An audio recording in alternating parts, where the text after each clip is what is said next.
This is CheloniaCast, episode 77. Today we are joined by Ty Park, who is the founder of IguanaLand Incorporated, just an incredible facility where he oversees over 2,000 reptiles, representing over 240 species. Around approximately 140 of the species he has at IguanaLand are turtles. So we're really excited to dive into the rich history he has with the testudines. Holistically, Ty is just a force of nature for reptiles and amphibians. He's doing incredible work managing the assurance colonies he works with at IguanaLand, educating thousands, tens of thousands of people a year. And really, we're going to get into that specifically today, but funding research and providing opportunities for researchers and conservationists to do incredible work. So thanks for joining us, Ty. Really an honor to have you here. Thank you, guys. It's actually, you know, uh, I've said before in private, education is very important to me. To start out was my father taught me to divide my life into one third, one third, one third, and he told me that the first part of my life, be very humble and to learn as much as you can. And the second part, he told me to work really hard and earn as much as you can because eventually you're gonna need that funding. So I'm in third part of my life, and he told me also that third part of your last part of your life, try to give it away. So I'm in that um, mindset right now. So I am trying to make a little difference in the world, and building IguanaLand was to kind of start for that. Um, I felt that I'd be more effective in educating and stuff if I had a facility. Without the facility, it'd be very hard for me to educational. I'm not very good at getting in front of the mic and in front of the camera. That's just not me. So I can't really do the stuff that you guys are doing. So I figured that I just build something so that people could visit here and then do it. Then we could educate them, kind of thing. Kind of doing it at all style. So that's one of the reasons why I built IguanaLand. Um, I've been here in this facility. This used to be old plant nursery.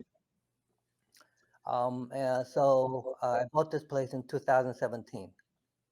I'm sorry, 2007. So that's 18, about 18 years. So I've been here for a long time. Basically, you know, doing private work, obviously. But my part's always been in conservation. That's kind of like giving part also. So, um, and I got fascinated by the iguanids. There are 46 species, I think, right now. Used to be 45. But they just added one. So 46 species of iguanas in the world, and two-thirds are endangered or critically endangered. So my idea back then when I bought this place was to you could produce these animals, but you can't really send them back to the island, because of the disease, and it's just not possible. So my idea was to breed them and sell the babies. The babies are fairly expensive, so I was selling to the collectors, and then I was taking the money from those proceeds and helping them in the wild, doing conservation work with it. So that was the start of uh, what I was doing here. 2018, right before COVID, I decided, you know what, I have so many animals here. It might be better for me to maybe open it to the public. So I started building this place for the public in 2018. A lot of challenges, including, the code, uh, county codes and FWC. There was a lot of uh, challenges. And also we had hurricane. One big hurricane came through, so we had a lot of challenges. But I tell you the truth, there was at least 10 times I would just kind of say to myself, this isn't worth it. I almost quit, but I kept going. So we were all, able to open February 22nd, 2022. So matter of fact, 3-year anniversary coming up in a couple of weeks. Um, uh, so yeah, it's still, when you run a zoo like this, there's almost daily there's a challenge. Like I told you before today, we had problem with the bathroom. Especially when you work with animals. As you know, with this many animals, there's always challenges. But I'm really happy I did this. It's still not profitable. I'm hoping maybe at the end of this year, at least we get to a point where we get to a break-even point, so I don't have to keep funding it. Right now, I'm funding it myself. I don't really ask for any fund from any other people or any other organizations. Matter of fact, when I do the Turtle Fest and Iguana Fest, that's the only time that I ask other people to contribute, and everything that we raise from those events goes to conservation work. So last year we were able to give away about $120,000 dollars, um, and I felt that there was more need for that. So this year I was able to um, free up about $500,000 for conservation work. So I think as um, we go forward, as IguanaLand become more successful, I have to do more, but I think $500,000 is a great start. Um, and that also frees me from, uh, you know, um, running IguanaLand. I'm sorry, Fest and Total Fest. It's not easy. It takes a lot of effort. I have to call people for sponsorship. I have to ask people to send donations, and it takes up a lot of my time. So I'm kind of doing it easy way. So I don't know when I'll be doing Turtle Fest again. I'm thinking maybe I'll do one Iguana Fest and then one Turtle Fest, and kind of like every other year kind of thing. But right now, my focus is on um, running a nonprofit expo. Right now, I'm working with Bob Wu mainly because he already has a expo and he's expert in that. He runs the Southeast Reptile Expo, which will be, I think, this next weekend in Atlanta.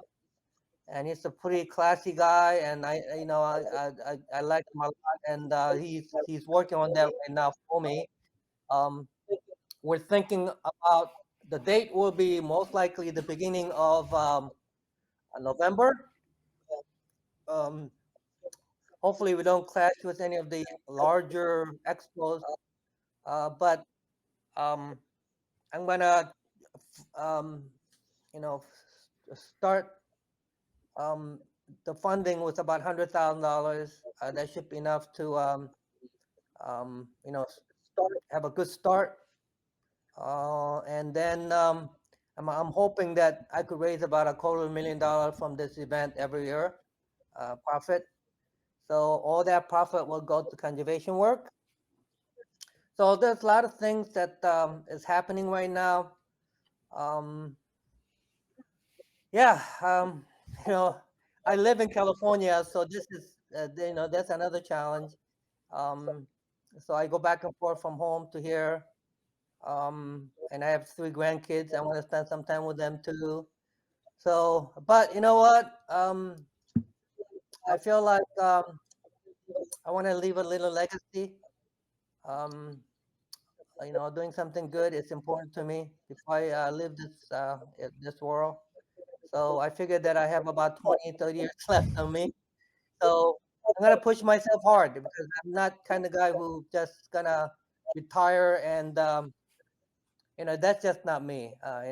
My wife would love me to just come home and just maybe play golf or something, but I just can't do that. So um, yeah, I'm very committed to the work.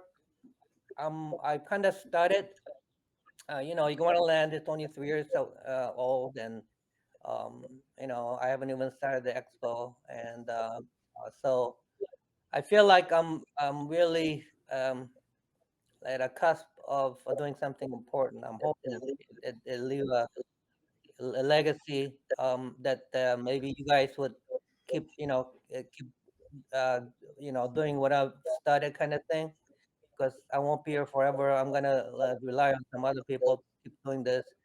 What I want, 100 years from now, is have this iguana land still here, and some of the conservation organizations they have started to be here. That someone else with the big heart keep running it, and I'm hoping that iguana land would be, I'd be just happy with like little dusty picture of me in the corner of gift shop that said founder. That's you know, I'd be happy with that as long as it keep doing what it keep doing. Okay, so that's where I am right now. I've been pushing myself for this, and I really enjoy it actually. I mean, I'm meeting people, and trying to start something that I think is very important. And I believe I'm probably about the only private zoo who's doing this much conservation work, and I'm hoping the other um, zoos would take this example and do a little more conservation work. I know it's very hard to run a zoo like this, and be profitable because expenses are very high. So I understand that part of running a private zoo, but I'm hoping that other people would do the same also. So Yeah, I think I mean, I think a lot of us younger guys can relate to kind of like, the importance of education, what you were talking about. And I think we grew up in a really special time with the internet and how easy it was to share information. It really um really made things really easy to get involved, and a lot of the people I associate with now I met online originally. It's truly incredible what we're able to do now. But if we want to back up a little bit, maybe before IguanaLand, if we want to talk about kind of what first got you interested in perhaps reptiles and if you wanted more specifically turtles, but yeah. yeah, yeah. Basically, my first reptile was turtle. Um, I'm not gonna tell you the species because I'm gonna ask you guys to guess that later. But yeah, my father gave me a turtle when I was 6 years old, and I was really fascinated by it. I grew up in a city in South Korea, Busan, um, and it's a beautiful place for little kids to grow up in. It's surrounded by mountains and the oceans, and I fell in love with nature then. You will find me after school in the mountains or the tidal pools and stuff like that. And yeah, I grew up yeah, in a very very healthy natural setting, and I was out there all the time, collecting snakes and turtles and fish. So I was basically I think born naturalist kind of thing. I was very fascinated by anything that moved, even including the insects and bugs. So my father gave me a turtle, and he's a professor, by the way. So education was very important to all of us. And so he gave me a turtle when I was 6. I would I was just really fascinated by it. I mean, I would sit in front of that aquarium and just watch that thing, and and it grew from there. I used to rescue. I used to take my money and rescue fish at the fish market. In Korea back then, when you have fish market and there would be live fish, and I would buy them and release them, and so unfortunately, couple of times I released the freshwater fish into ocean and stuff. As a 6, 7 year old, so, so. But yeah, and I remember, back in the early '60s, in Korea we had wash bins and stuff like that. Big wash bins and things. I would fill those with fish.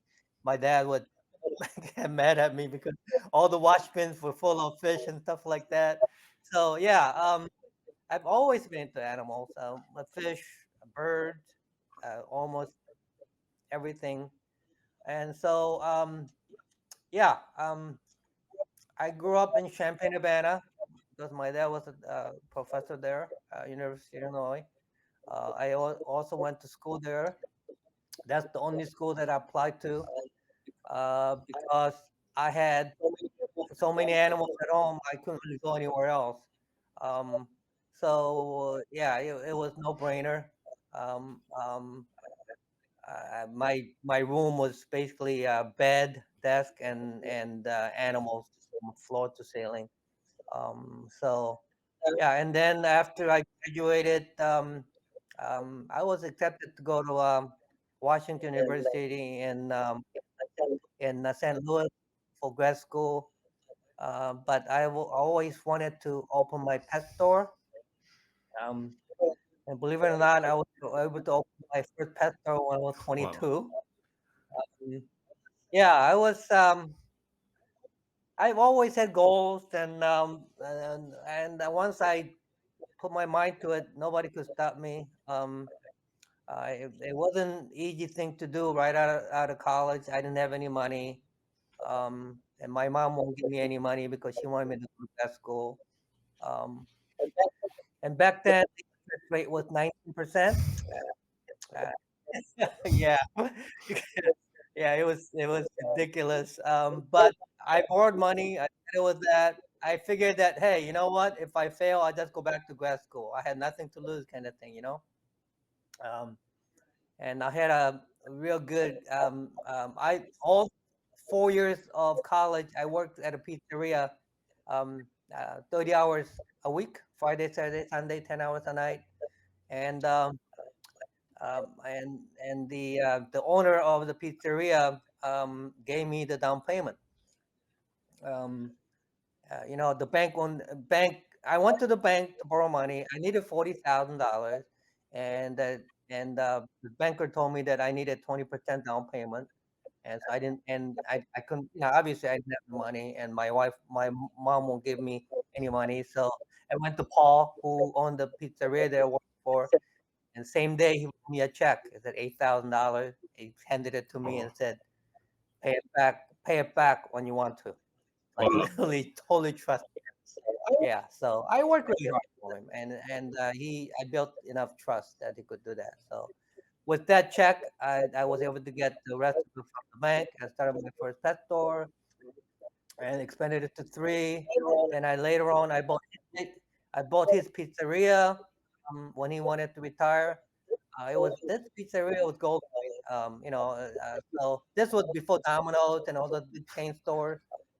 Um, so then I got into real estate and stuff, and I was able to retire at 40 um, because I was a workaholic, and for 19 years I was basically, it was all business. We were young, and I felt that it was time to spend more time with my kids and devote my time to that instead of you know uh, making money, and I made enough money by then, so I quit, and but I knew even after I quit, I retired, that the second phase of my life, I was gonna work with reptiles, right? Because that was my passion always been. So that's always been in the back of my mind, working with reptiles. After I retired, I rented a it was kind of like a barn, farm kind of thing. And because my wife wasn't really into reptiles and stuff, so I have to get a separate place. Um, and I was breeding animals and stuff like that. And so I was never out of reptiles. It's just that, it was just not my profession kind of thing. Mm. So, um, in 2006, my daughter got accepted to Northwestern University. I was living in Chicago area by then. Um, and that's the same year that I sent my son to a private school in Minnesota. So basically, in 2006, I was more or less empty nester. So that's when I decided, you know what, I want to pursue my passion. It took me about a year to find this place in Florida. So I was living in Chicago area, a place called Inverness. Um, but I knew that I wanted to do something outdoors, especially with the iguanas and some of the species I wanted to work with. Plus, I really wanted to give them room. I wanted to give them natural setup and stuff like that. So um, I found this place in Southwest Florida, a place called Punta Gorda, 12 acres. Um,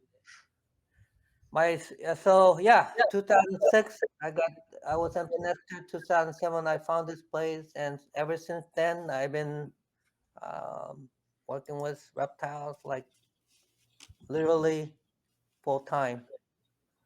So That's that's awesome. basically very simple. Yeah. Yeah, that's an incredible.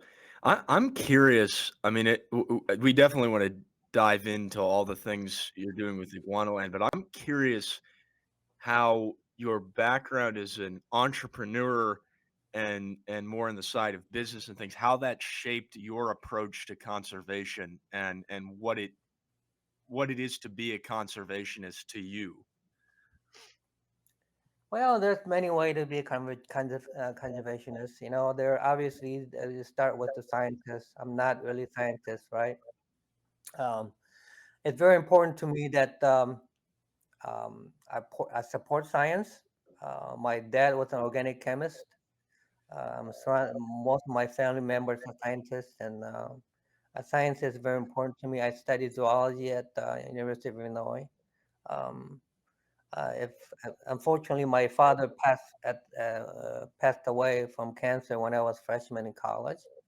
Um, if I, I, if my father was alive, I would probably be a doctor right now, because I was a pre-med. Because my father basically, as a Korean boy, you just do what your father tell you to do, and they basically, uh, you know, outline what your career gonna be, kind of thing. So we're all academic. We have a lot of doctors in our family and stuff. So I would have been a doctor, because that's what my dad wanted.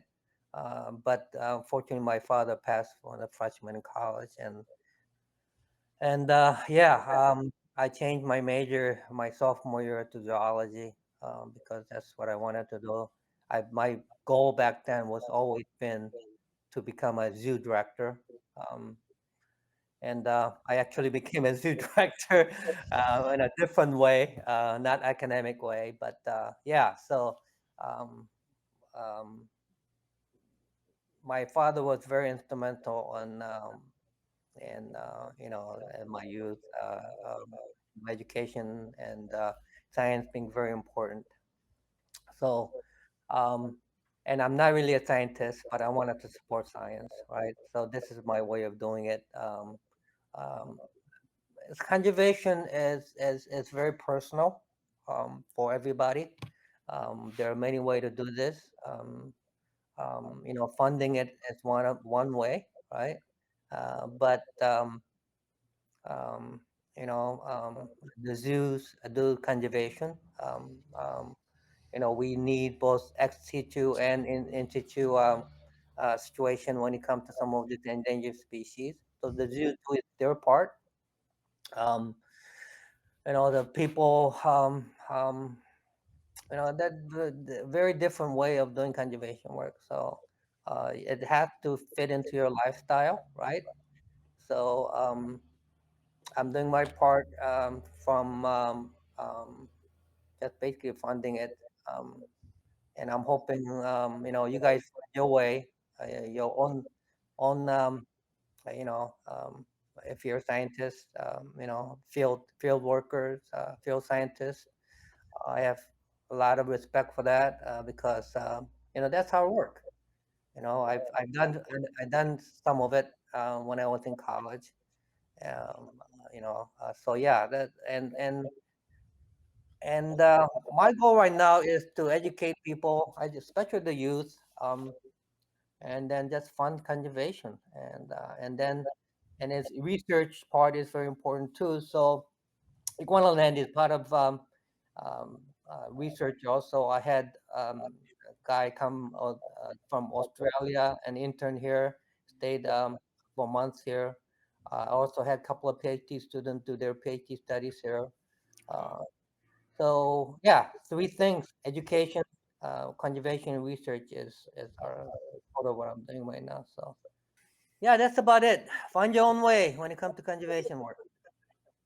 That's awesome. Yeah, yeah, right. There's so many different ways of doing it, and like you pointed out, I mean, in a place like IguanaLand, even for people that are interested in the field side of things, there's a lot that can be learned. Like you said, people can come and do endocrinology studies. You can look at the behavior of animals. There's so many different things. Right. Um, on the subject, I guess, of research, I mean, what are the most memorable things the things that are most interesting to you that you've learned about your own animals from visiting researchers and just from observing them? Well, I mean, my place is very unique when it comes to iguana, right? Because I have more cyclura than anybody in the world, like literally 100, right? So, um, in order for a research person to do any kind of field work, which is needed, I mean, you have to go to this island first, and then you have to catch these animals, and then you do blood work and stuff like that, right? And Right. all these animals are CITES one. So if you want to bring blood back to the United States for research, you have to go through CITES one. You got to get paperwork for blood. It takes a lot of work and it takes a lot of time. So in order for you to do research on rock iguanas or cycloras, um, the stuff that might take you 4 years, you could do it in 1 year at IguanaLand because I have hundreds of animals here, right? So, so that's what happened to Sean Perry. He's a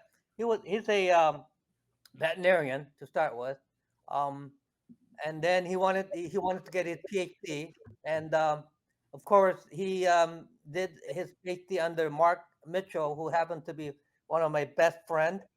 He's head of LSU vet school. So, of course, he'll recommend his student to come here to do research. So, and the Sean did his research here on the rock iguanas, and he got his PhD um, from doing work. So, literally, cut if you want to do any kind of iguana research, you could cut that time in half doing it here instead of going on the going to the island and stuff. That's one of the unique things that I could support here. So, um, you know, um, I'm very. I feel very honored that some of these big zoos recognize us. AZA zoos. I've received eight. Animals from eight different AZA zoos. That just doesn't happen to private person, and especially with Fort Worth Zoo, working with them. It's really it's an honor for it's kind of like um, all the stuff that all the conservation work that I've done previously. It seemed to matter to some of these zoo directors and some of the people in the higher ups and the conservation work and also the zoo. So although there are some zoos still think that I'm just a private zoo, not that important. But I have gotten recognition from some of the other zoos. Recently, the last um, donation that I got or loan I got was from the Smithsonian National Zoo. Um, and it's one of the zookeeper told me that everyone in their herpetological department unanimously decided the animal is going to go to IguanaLand. So that's an honor for me, for them to think highly of what we are doing here. So think like that keep me going. And then Michael Foraker, who is the director of Fort Worth Zoo. I mean, he's very very important person in the zoo field, and he decided that the best place for the having produced the Cycloa penguins. There's only 10 left in the U.S. right now, and Wow. there's only 3 females left, and all the females are at IguanaLand, right? For someone like that to trust us was these incredibly rare animals. Um, you know, it's an honor. So I'm hoping to produce them this year. I've been working with them for 3 years. They need to be acclimated and stuff. But last year we got some eggs for the first time. They were infertile, so we're trying really hard. Um, but the big goal for this species, Cycloa pinguis, which is a Anegada island iguana, there's only about maybe 400 left in the whole world. Is There used to be it's extinct on that island, but there used to be this species used to be on Puerto Rico, in Puerto Rico. Okay, one of the small islands. So it's extinct out of that island, and I'm hoping with working with Fort Worth Zoo and the U.S. Fish and Wildlife, we if we can produce enough, we want to repopulate this island. So I mean, that's my big goal for conservation right now, personally, and it'll be I think if we could get that done, I mean, just think about it. I mean, my great grandkid could go to that island and say that my great grandfather has something to do with this animal being here, kind of thing. So yeah, that's my big goal right now. That I'm working on something a little different than anybody else is doing. That's a big thing. I mean, that's the full circle, right? With Right, captive assurance colonies, is you want those animals to end up, or their offspring to end up back in nature, in situ, right, right? right. That is Exactly. huge. I mean, Yeah, it's a very huge project for us. Yeah. Yeah, that's a, I think it's interesting to talk about, captivity and the role of conservation because I think an angle that's not often talked about with it is, we can talk about assurance colonies and hopefully individuals ending up in the wild or serving that purpose. But I think in the more sensitive conservation issues with certain species, just having the ability to know that species a little more intimately is Mhm. really crucial because you can do research, which is obviously critical and get a lot of quantitative data, but you're not going to get some of those same things that can serve you later in terms of you know Mhm. uh, conservation situations, I guess. Yeah, yeah, yeah. I mean, I think we all need to.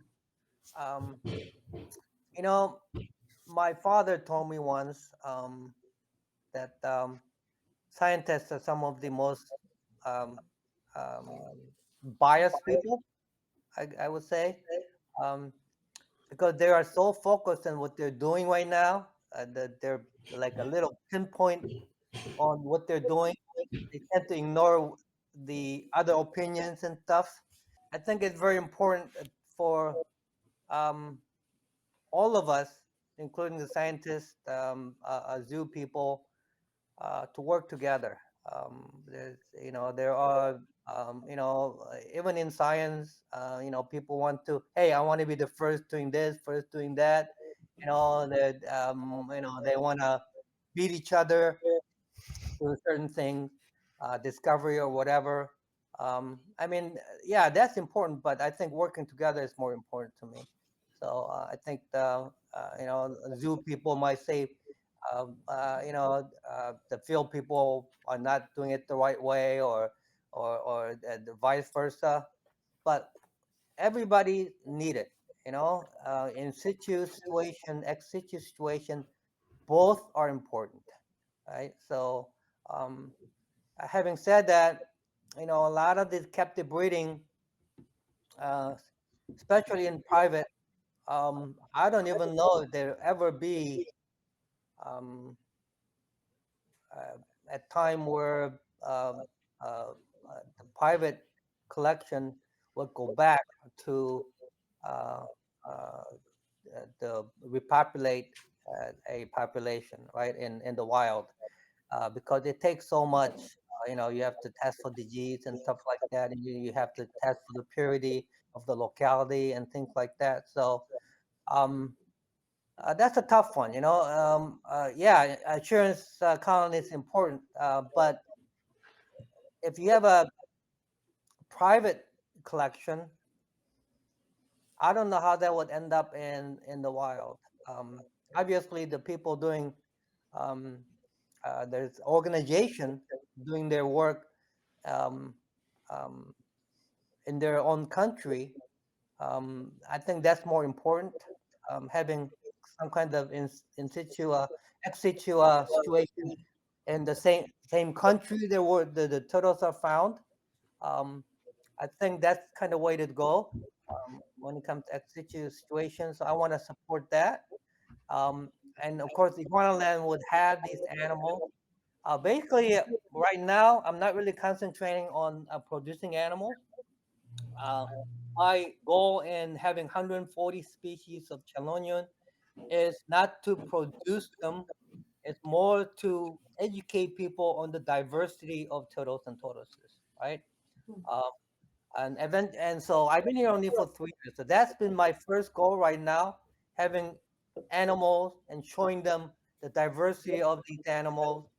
Like for instance, you could take pancake tortoise and leopard tortoises, how they're shaped differently, how where they live, and how they evolved into turtle that's have relatively soft shell and very flat shell versus highly domed, and hard shell tortoise like leopard tortoise or radiator tortoise, for example. So those are the things I'm working on right now. The having um, assurance colony.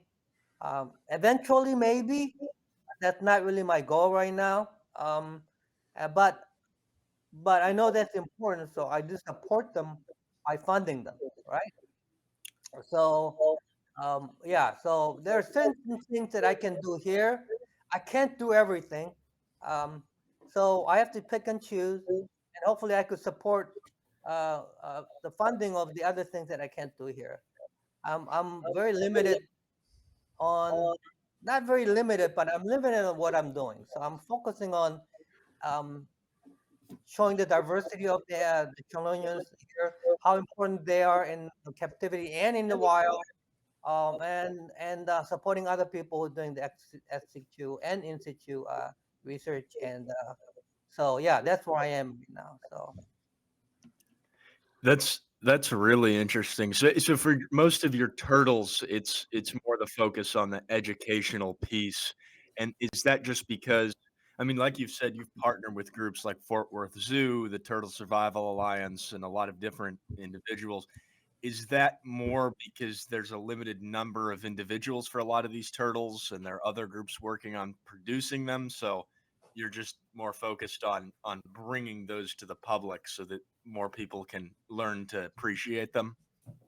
yeah, I mean, there are so many organizations doing their work right now. They've been doing it for 20, 30 years, right? TSA, Turtle Conservancy, they're all doing a very good job at doing that part where they have the assurance colonies.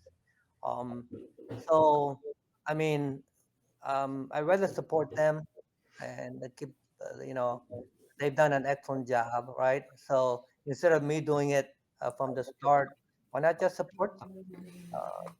So, and I have plenty. thing to do here um, on plate right now. So yeah, that's my goal right now is not having. I mean, having an insurance colony is not that important to me, and because there are plenty of other people doing that, I just want to support them. And so yeah, um, I mean, of course, you know, we do, you know, with limited, like, uh, uh, um, like for instance, I don't have a large group of any species here, right? So I have maybe two, three of each species kind of thing. Um, and of course, you know, so there are certain species I have a lot more, but mostly majority of my animals that here I have only have limited numbers when it comes to chelonians. When it comes to iguanas, you know, I have a lot more because that was my focus to start with. Another thing that the reason why I have so many turtles and tortoises here is a necessity because I'm an agri-tourism business, and I can't be in agriculture unless half of my animals are turtles and tortoises because turtles and tortoises are agriculture, right? So that's another reason why I have more than half of the species here are turtles and tortoises because they're agri yeah, they're aquaculture. All right. So with that, I could have agricultural designation. So I'm not a commercial entity. I'm an agricultural entity. Because of that, I could get away with other the stuff that I can't do as a commercial. Like for instance, when I was trying to build this place, Charlotte County came to me and said that every cage that I build, I have to have architectural drawing and and the engineering drawing, right? So my cost sort of like literally tripled overnight just to hire architect and the engineer to build cages. That's just ridiculous. I mean, every cage. So they came in with a big red sticker and told me I can't build anymore. They put this red sticker in front of my enclosure that I was building. So now I, I that's when I decided that you know what, maybe this isn't worth it. Literally, um, that would have made it financially not possible. I, I already spent $9 million so far of my money, um, and it's my gift to the society. Um, and if I had to follow commercial way, there would have been 30 million. Um, so, um, but one night, and I actually quit for like 3 months or so. But one night, like 3 in the morning, I had this idea in my head. I said, you know what? If I made this agriculture entity, they can't do anything because if you're agriculture, the county can't enforce their code. So I called the department here, and the two lady came out here with their writing pad and everything. Two elderly ladies, and they spent the whole day with me, and they loved the place. So within a week, I was agriculture. so, so because they saw my turtles and stuff, and so with that, I was able to keep building. So the turtle is very, very important to me. Without the turtle, I won't even have this, right? Because they are aquaculture. They're great educational animals too. Oh, absolutely. Yeah. There's I mean, nothing like. Yeah, go ahead. yeah, I mean, even grandma down the street loved turtles, right? Who doesn't love turtles? When it comes to snakes and other stuff, most people will say, ooh, but you're absolutely right. Turtles and turtle, I mean, in China, they're good luck, right? Everywhere in the world, they're good luck. Um, and it's part of, religion. India, you go to, and the turtles are, revered there. So, yeah, turtles very important. Absolutely right. I mean, everybody loves turtles. Reptiles, not so much. Yeah, I think when we talk about these animals as kind of educational pieces, I'm sure we can all come up with different things about the plight of turtles. But when you present these animals to the public, what would you want the takeaway to be? What do you want these people to leave with? Well, so yeah, first thing I want them to say is, "Wow, I didn't know there were this many species of turtles." Right? And because people doesn't know. Um, um, so we start with, hey, there are literally 360 different species of the turtles in the world, and we tell them about how uh, is most endangered group of animals in the world, because in China there's considered medicine, and uh, and also we talk about how their habitats are taken away. That we're building apartments and shopping malls and stuff like that. So you could really do a basic education about how important they are. Um, because it start with that wow, that's very important for them to see. This is I mean, when I walk around this place, I do hear a lot of saying wows and stuff like that, right? They just have never seen this many species of reptiles and stuff. So that's very important to me, is to impress people that reptiles are um, um, very, very, you know, um, even the snake. I mean, we're surrounded by snake, but you rarely see them. I want people to see. And also, one of the things that I do here is I don't have any venomous stuff. Everything is non-venomous, and that's by design, because you go to every zoo in the U.S. You go to their reptile department. Literally, 80% of what they got is something that's gonna kill you, right? You see rattlesnake, cobras, giant crocodiles, vipers. Literally, 2/3 to three-quarters are things that's gonna kill you. So people come into these zoos and be afraid of reptiles, and they come out of being afraid of reptiles. Right. Um, that's one of the things that I also want to change too. So literally, and also that's that part of being agriculture, because we're agritourism. We don't need nobody could sue us if they get hurt. That's being part of agritourism. So we could do a lot of things that zoos cannot do, because insurance companies can't tell us what to do, right? Like if you have a private zoo, insurance company will tell you, hey, you can't do this, you can't take out snakes and show it to people and stuff like that. We can do all that. So we do a lot of hands-on education. Um, we they could pet our giant iguanas. We could pull out some of our big snakes, and they could hold them and stuff. And I have so many people who have never touched snake before. Before they leave, they've actually touched snakes and held them. So it's very important to me that the people who's afraid of reptile come in and at least leave less uncomfortable with them, right? And that's very important part of conservation too, because unless you understand the species or understand the group of the animal, you're never going to think about conservation, right? You don't have to love it, but you have to understand it to, at least support conservation.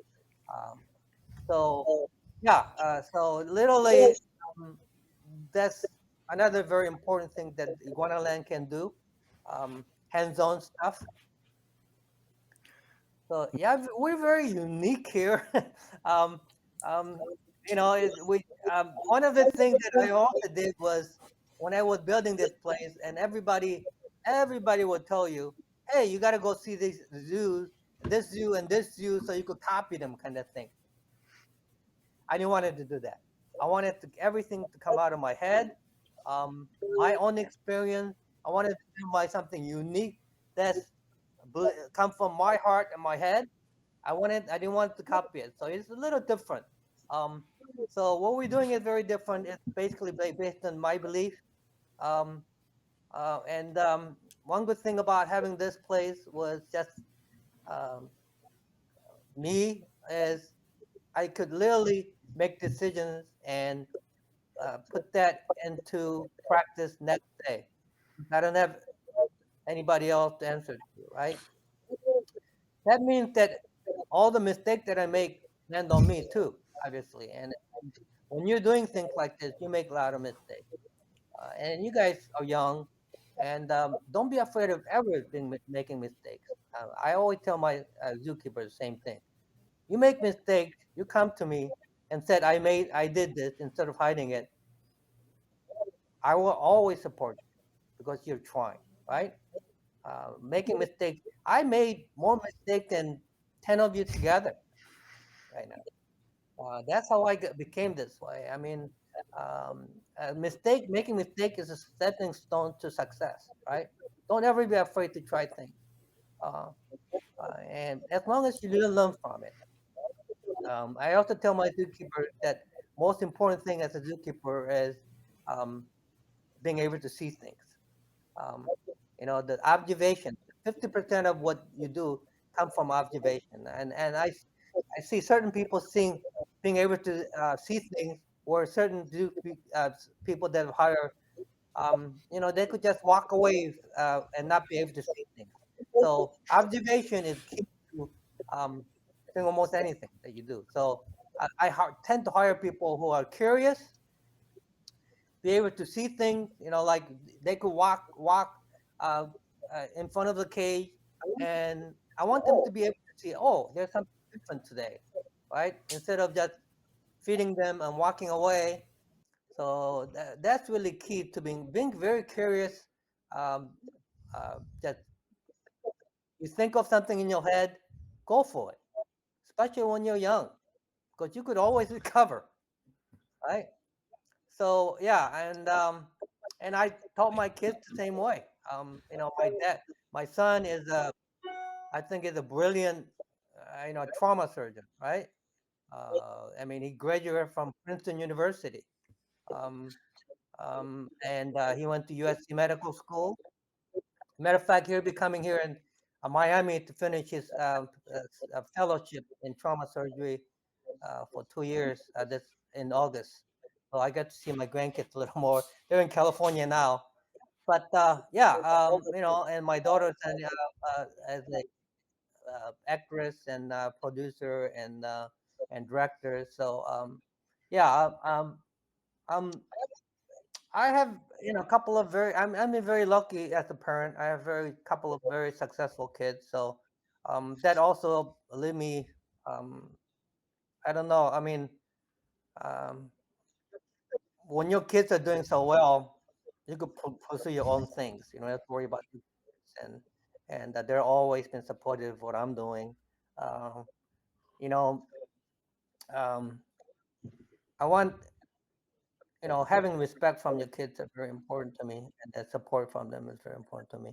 And one thing that my son told me once, it's warmed my heart, is that he said, "Dad, um, if you tell me to do something, even though it's against what I want to do, I'll do it anyway, because he trusts my judgment over his own judgment." And for me to hear something like that from my son is very important to me, right? Right. Um, um, so, yeah, it's running something like this. Um, is um, this is such an important part of my life. Three things: my family, um, um, supporting them. I want to be able to make sure that I could have my grandkids, if any kind of educational system they want to go through. They don't have to go to college if they don't want to, if that's not me. But I want to be able to support them. I want to pay for college and stuff like that. If they want to go to medical school, I want to be able to support them. So those are things, other than what I'm doing with the reptiles and stuff, um, it's very important to me, the family. Um, so, but once your family is all settled, now I can concentrate on my passions here, and that's what I'm doing. That's amazing. Yeah, I wanna revisit something you said about observation, because like we've talked about, you've got 140 species of turtle at your facility at IguanaLand, and you've got everything from, I mean, the koara, Hiosemis, North American species, the Galapagos and Aldabra tortoises, so many different things. I'm curious what the Yeah. most interesting things you've observed with your turtles, what those things have been. Oh my goodness. Wow. That's a tough question to answer because I've done so much and everything's interesting to me. Literally. I mean, um, yeah. So, um, for me,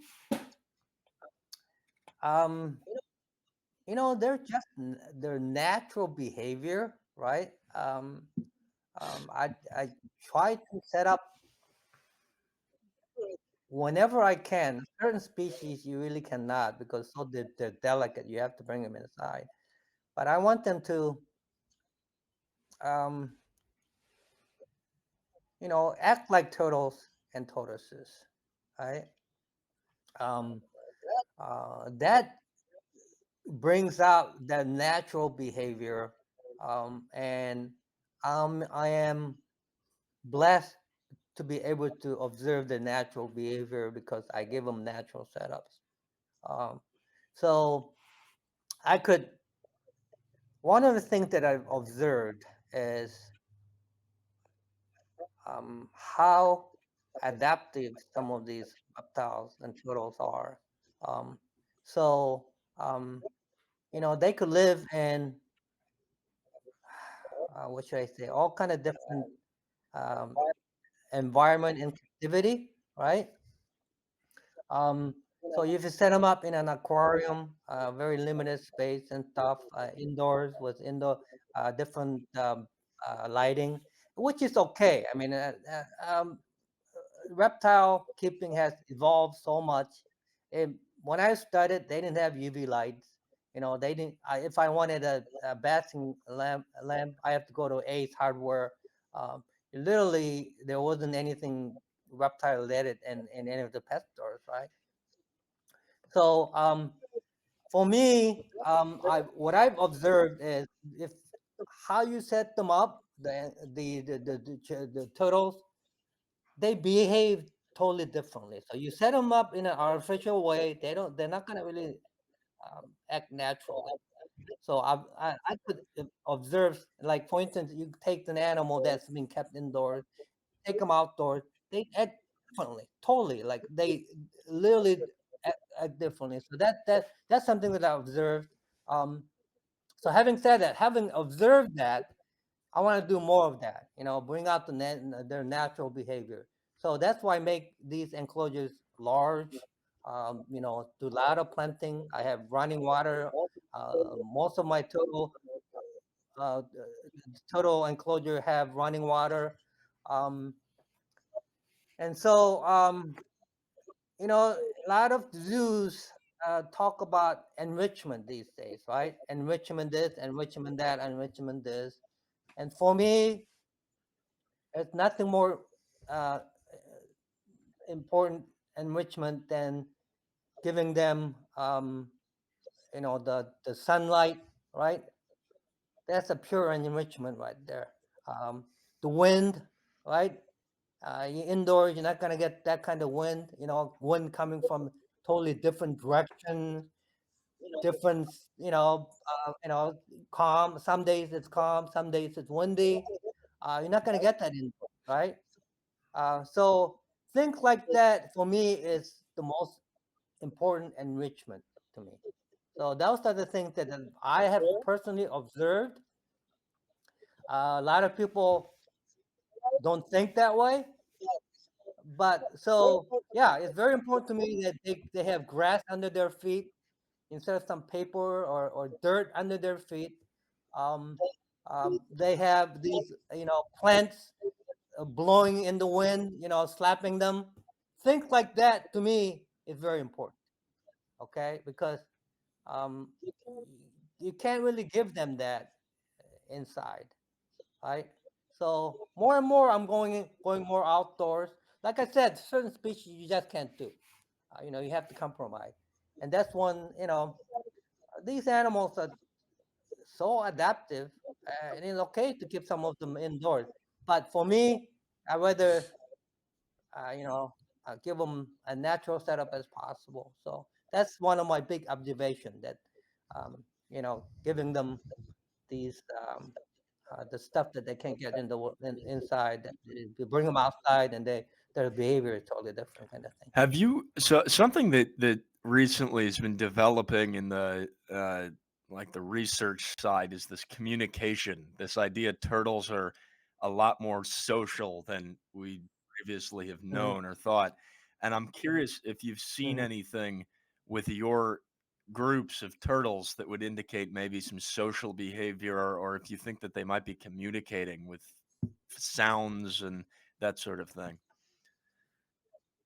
Tell you the truth, because I give them large space, they tend to stay away from each other because they are most chelonians are not really, especially the aquatic turtles, they're really not, uh, unless you're talking about the sliders and stuff, and they're on the logs, but usually, most of my chelonians, like Croras and stuff like that, they tend to stay Mm. away from each other. But matter of fact, most of the big um, organizations like TSA, I believe they keep all their the breeders in separate enclosures, and they introduce them during breeding season. So most of my tortoises, I mean the turtles, are kind of like by themselves, kind of thing. But when the breeding season comes and stuff, they definitely become more active. During rain, they become very active. They come out. One of the things that I did observe is, that the people talk about, and I read about this, the North American wood turtle stomping the ground with the foot to bring out the worm. I actually Wow. observed that.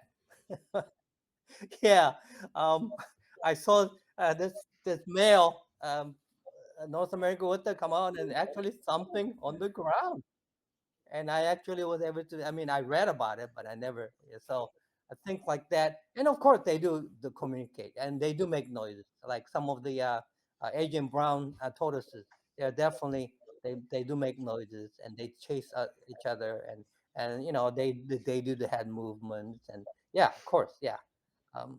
That's pretty common observation, actually. So yeah, they do vocalize. Some species do vocalize, um, but it's something that's really pretty well known in Chelonian world. So and I'm not shocked that I'm observing all these things. Yeah. Well, yeah, that's really interesting.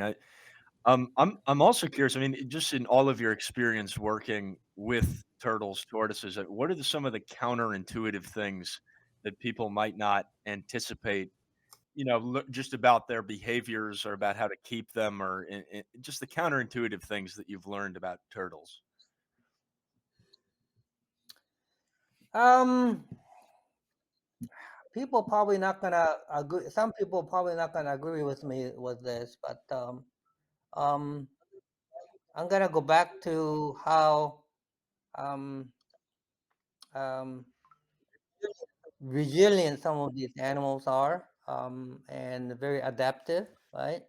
Um, um, a lot of people, especially the scientists, would tell you to um, to keep them, that you have to copy their environment, kind of thing, right? Um, so I found that most species, I'm not talking about some of these delicate species, um, they are very, very, what should I say, adaptive. Therefore, um, like give you an example, certain temperatures, um, the limitation of the temperatures, like I'm gonna go back to rock iguanas because I'm more experienced with those, but um, like rhino iguanas, for instance, where they are found, it doesn't get down below 60, right? Literally it doesn't go below 60. So in order for you to copy that, you have to, you know, people will tell you, the scientists will tell you that you should never have them go below 60 degrees. But my cutoff point here is 50. I turn on the heater when it's 50 degrees or lower, not 60. Obviously, because of the cost of electricity and stuff. And I've been doing that for what 17 years, and they're doing great, producing and stuff. And that goes back also to the chelonian. I've also observed that some of these species have, um, although they've been in this habitat for eons, right? Um, they also have lower limitation, lower threshold that actually, um, uh, are below what they're found in naturally, kind of thing. I don't know if I said that right or not. And also, a lot of people say that you have to copy their the diet and stuff. I've studied a lot of nutrition, and I don't think that's accurate. I think that, I give you an example. Um, you know, uh, as a I'm gonna go back to human here. As an Asian, we grew up with rice. That doesn't mean we never had corn, right? Asian, we didn't have corn, but that doesn't mean that Asian cannot have corn, right? And get nutrition. For me, it's the same way with reptiles. Reptiles, let's say this turtle, it only ate certain kind of food, right? In nature, because that's what they found in nature. But that doesn't mean that you can't bring them in a different setup and give them different type of food. Although I'm saying same type of food, vegetable, but different type of vegetable, right? So, for me, I mean, if you really look at reptiles, what we're keeping, we're really not giving them what they're eating in the wild. Okay, I mean, even snakes. I mean, do they get white mice? Rat. They get all the kind of different type of food. So, um, I think when it comes to feeding, I think people shouldn't be so, um, I don't know, so focused on what they're eating in nature. As long as you get, I worry about what I do, how I feed my animals are, um, I kind of look at protein, uh, how much protein they should be getting, how much fiber they should be getting, like for instance, tortoises, like giant tortoises. I like to keep them about 20 to 30% fiber. That's pretty high. Like if you give them dry hay, that's about 30% uh, fiber. If you go to Missouri diet, they're talking about probably only about 15% fiber. For tortoises, fiber is very important. So basically, I look at their nutritional, and then I add the kind of food that would make up that nutritional, like formula that I come up with. So, um, I don't think you should worry too much about, as long as you give them variety. For me, feeding giving them variety is very important. Like for instance, my snake, I don't just give them rats and mice. I give them rat, mice, and quail. I give them varieties and stuff. Um, when it comes to herbivores, I give them all different, whatever I could get from the grocery store, like dandelion, kale, mustard green. Um, I tried to give them as much variety as possible, and with from that they could get nutrition, right? Look at human. I mean, there's some people who eat more meat, right? The carnivores, they're steak eaters, right? They might be getting 30% protein, 40% protein, and then we have different people like me. I eat more rice. So that doesn't mean, and you can't come up with a formula that said that humans need to be have 20% protein, right? Right. That doesn't go because literally I could live on 10% protein or whatever. And some people might get 30% protein, 10% protein. There's huge variety on and nutrition. And the same way with the animal. And so I'm very relaxed about being exact on diet and stuff. So yeah, I mean, a lot of people might not agree with me on that, but you got to remember that I've been doing this for 65 years. Um, I've I bred more than 100. Well, I bred 111 species of reptiles right now. Wow. 111 species. I've been recording it. So I do have a little experience that I could share with. I mean, I'm not the kind of guy. I mean, I read a lot of books, but that's just the base. When I read a book, I always reference that with my experience, right? And I always go with my experience instead of the book because I have observed it, right? So for me, that's why I'm kind of um, laugh at people when they, after year or two of experience, they think they're expert kind of thing. I'm learning every day. At 71 years old, I'm still learning. Literally daily, I'm learning things. So the day that you stop learning, more what not live. For me, um, I'm always curious. I'm always looking for new things to do. So yeah, so that's my kind of a little different than what other people are thinking. What is it like when a new when the first time that you hatch a species? I mean, what's it like when that egg pips? What is the feeling? You know what? I've had tens of thousands of animal. I mean the reptiles, and every day, every time I see them come out, it's just it really it just it never get old. Really, I mean, I've oh gosh, I mean seven and on good years I have hatched out 700 rock iguanas. Uh, so literally more than all the zoos combined in 10 years. And I do it in a year. Um, so, but every time I see these guys come out of egg, it makes me happy. It never get old. Um, so yeah, I mean, from leopard geckos, I mean, I used to produce thousands of leopard geckos and bearded dragons. I never told you about this part because it's kind of like not a secret, but believe it or not, I also supplied PetSmart for 21 years.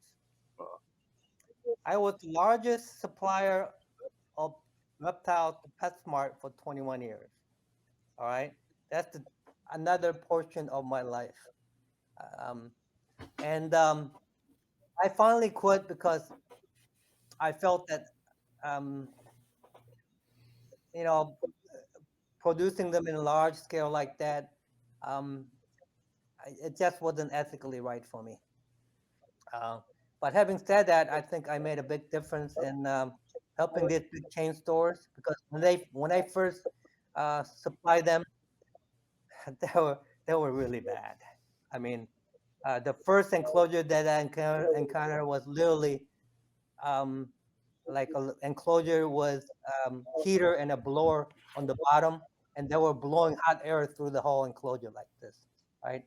So I made a lot of changes. I helped them, um, um, get better over the years, and that was very important to me for me to stay there and help them so that animal will survive. I mean, it, as you know, every store is different when it comes to superstores. It really depending on the employee. Some stores do very well. Some stores are horrible. Uh, but I stayed with them that long because I thought I was making a difference. Making changes here and there for them. I tried to help them do better, and that's very important to me because even without me there, they're gonna get animals anyway, right? So for me to be an advocate for this animal, uh, and the only way I could do that is being a supplier. They're not gonna listen to anybody else. Walk in there and tell them what to do and stuff. So I think I made a big difference on these animals. Although a lot of people say that you should never uh, deal with the pain stores, but my feeling was different. I wanted to help them. So and also that helped me. You know, the money that I made also went to conservation work. So yeah, that's something I'm kind of proud of. At the same time, I'm kind of little ashamed about it too because I was producing leopard geckos by thousands. I was producing bearded dragon by the thousands. And having said that, they have to be in a small, enclosures, kind of like a rack kind of system. But I always had um, I have this philosophy where you don't kill animals, right? Unless they are euthanized, unless they're, that specifically said this animal won't, doesn't have a quality life. So that's the only time. So when I was breeding bearded dragon, for instance, I would breed them in 30, 300 square foot rooms where I could control the temperatures and stuff. I would have like 4 different rooms with the breeding animal, and then I also have 5 different rooms where retired animals are in. Basically, retired animal meaning they won't produce anymore. But I couldn't really give them away because if you guys ever bred bearded dragon, a lot of times they really beat up each other. They bite their feet and stuff. So you can't really even give them away because by then they were pretty messed up animals. But as long as they were healthy, I won't kill them. I would literally have more animals that I'm keeping a retired animal, feeding them and watering them. So eventually, it just not become profitable even. So yeah, it's yeah, I've done a lot in my life. Some things I'm proud of, some things I'm not. But I've always the mistakes that I made, I try atone to it and become a better person. That's the only thing you can do. Yeah, that's great advice. As students coming up, sometimes it's a little bit daunting to do certain things and think that you're going to make a mistake, but it's good to hear from someone that's found success like you that that's just part of the process. Yeah, yeah. What other questions do you have, Yeah, well, guys? I was curious about the your turtle hatching. I mean, out of all the turtles you've hatched, and it seems like you're not as focused on that as you are with the iguanas and such. But of the turtles you've hatched, what are the most memorable Chelonian pips that you've had? Well, I mean, endangered species like Mexican box turtles, um, even radiated tortoise, Burmese star tortoises. Some of them were rare one. But having said that, more people are breeding them right now. Even you know, I don't know. Even things like um, ornate wood turtle, right? Not too many people are breeding those. Um, um, I mean, those are animals we could still get from wholesale $20, right? You could go to because they are still imported in large numbers. But for me, I mean, have you seen hatchling of these guys, ornate wood turtle? Oh my God, they are some most beautiful turtle in the world. I mean, they are so. I think like that. Even though I mean, they're not commonly produced because there a lot of them are still being imported. But when I first had that ornate wood turtle, that was really um, that was really amazing. The baby that had that was, I mean, most colorful turtle. It had to be the most colorful turtle in the world, really. Beautiful, red, yellow. I mean, greens. Um, yeah. Um, I mean, every animal that I had out, it just very rewarding to me, common or uncommon. Even Nicaraguan sliders, they're kind of like radio slider, but they're different. Yeah. So I mean, for me, I produce and kept so many animals. Um, for me, every animal to me is unique. Um, just because they're cheap, that doesn't mean they're not valuable to me. So I treat every animal the same way. It doesn't matter if they're really endangered species. So, like for instance, Anagata iguana, Cyclopinguis, uh, rhinoceros iguana, they're all treated the same way because we treat them the best way we can, right? Everything get the best. I've always tell my staff also, um, I don't want you guys to waste anything, but if there's any equipment or anything that you need, I would provide that for you.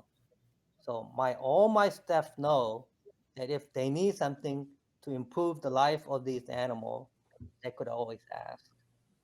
That's awesome. Yeah, and that's how it should be, it's the reptiles, yeah, they demand a lot, you have to pivot, that sort of thing, but to provide them the best possible lives, and to do what you are for conservation and preserving the species is I'm sure that's daunting at times, but, it's really cool to hear that you're that devoted, to the animals.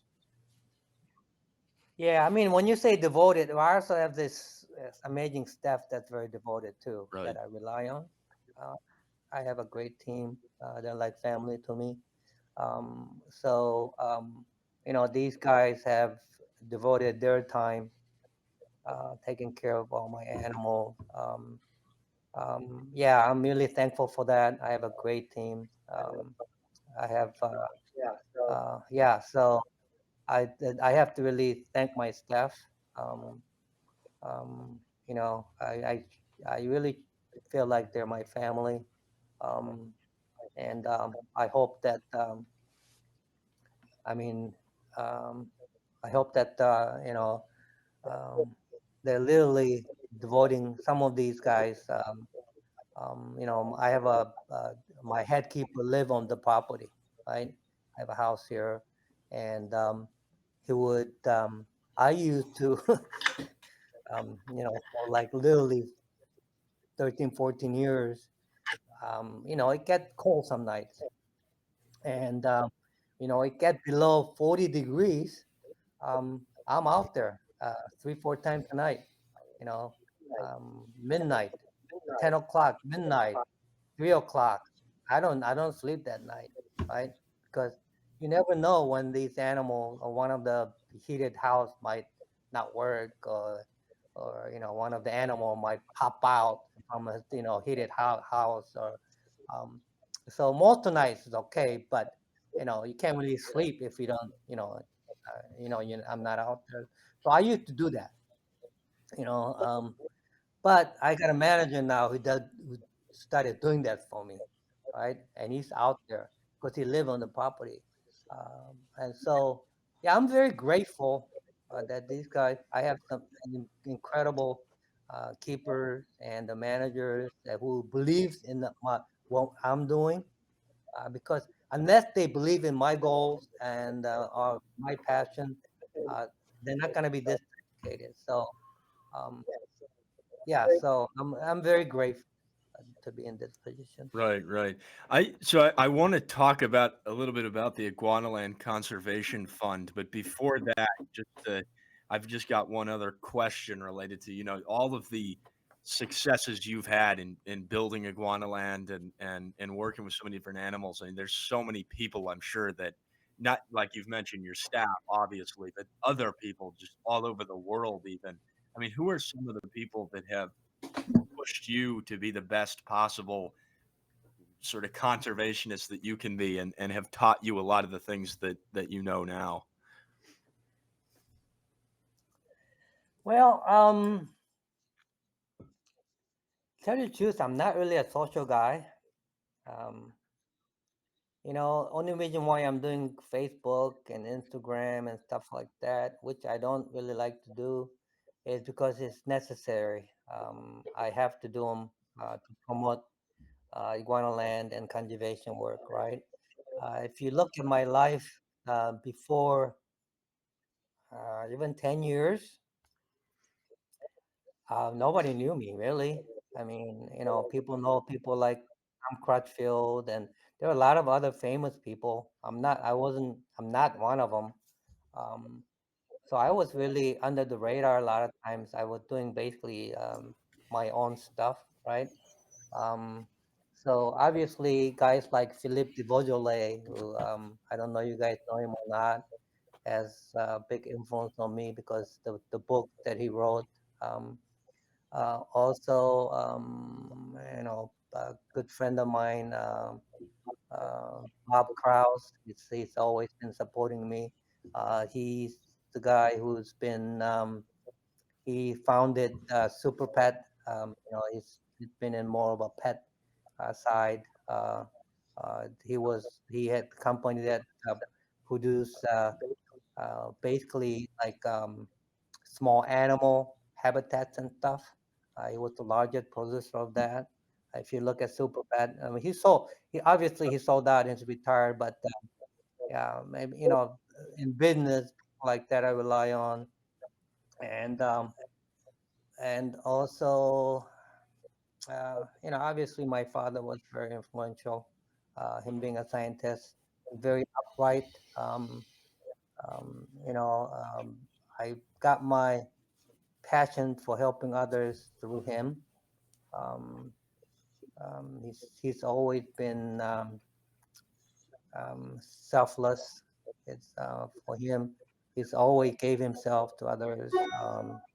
So I mean, if you look at my father's life, and back in Korea, he was one of the first um, important, professor, and he was very well known professor that was kind of almost labeled as a communist because he cared about the poor, equal right for women. Back then, that was not something that you even talked about, right? You're talking about the 50s and 40s, right? It was the government was basically, dictatorship and stuff. So the one, say, hey, uh, talk talked about the poor, the workers, their rights and stuff, and it was labeled as one of those, um, uh, the basically communists. That's one of the reasons why he had to come to U.S. And but so as a son, learning things like that, someone who stood up for um, uh, the common people and the poor people and the women's rights and equality and stuff. You learn from that, and I'm hoping, um, you know, um, that I make a little difference in a positive way. So yeah, so my father was very instrumental. Uh, Basically, when it comes to reptiles, I was I was kind of like a loner. Um, Basically, I did my own thing.